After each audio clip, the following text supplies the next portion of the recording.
strategi Tiongkok. Ini bagian dari obor One Belt One Road. Yang 3% itu saudara kita, tapi yang baru itu mesin perang dan akan tidak nyaman saudara yang sudah berpaspor hijau dari sejak lama. Namun itulah taktik perang ekonomi dan hybrid war ala Rusia Morishkova 2.0.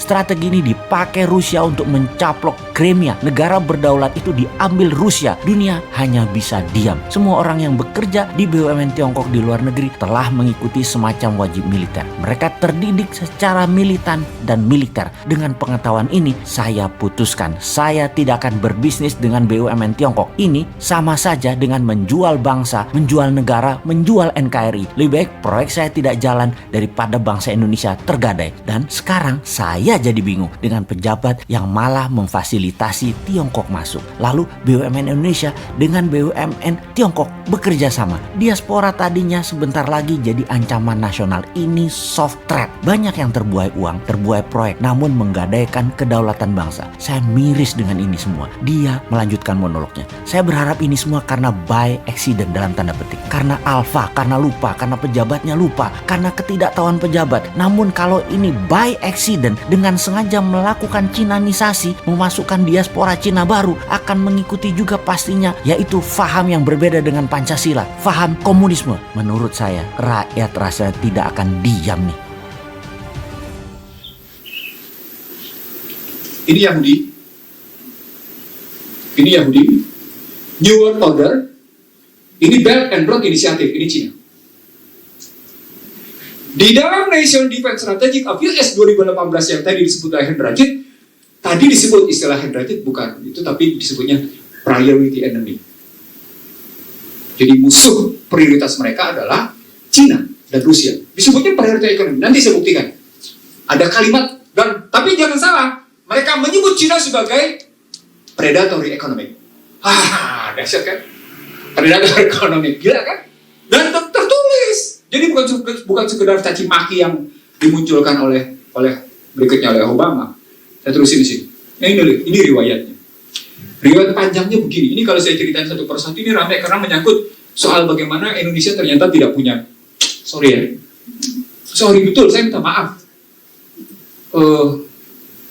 Karena Menteri Luar Negeri kita pernah dimarah-marahin oleh Obama di depan petingginya, dan Menteri Luar Negerinya diem aja dan nggak bisa ngomong apa-apa gitu.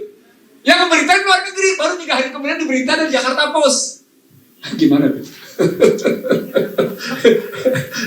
Jadi ini dari riwayat ini satu persatu. Bagaimana Obama muak sama Hu Jintao, bagaimana kemudian Wen Jiabao bisa membuktikan siapa dirinya, berlanjut ke Hu Jintao, berlanjut ke Xi Jinping. Yang menarik adalah ini. Obama 6 November terpilih kembali, ya. Xi Jinping terpilih 8 November 2012. Cuma beda hari.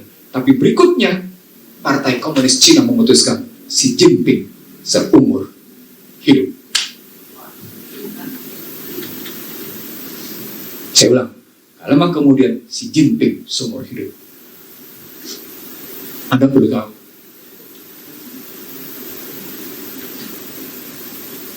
Kaki tangan Xi Jinping di sini bisa masuk lebih banyak dari kaki tangan Amerika. Itu yang orang tidak tahu. Saya ulang ya, kaki tangan Xi Jinping di sini bisa masuk lebih banyak daripada kaki tangan Amerika.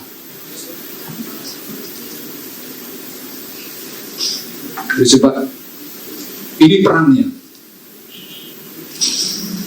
Anda boleh cari data saya. Bagaimana kok perangan itu dilanjutkan? Perang paling lama adalah perang di Afghanistan. Dan perang paling menarik adalah justru Afgan di Taliban itu tidak pernah minta tolong dengan umat Islam manapun di dunia, tetapi kemudian Amerika malah minta dialog di Abu Dhabi. Mereka tidak mau milih dialog damai.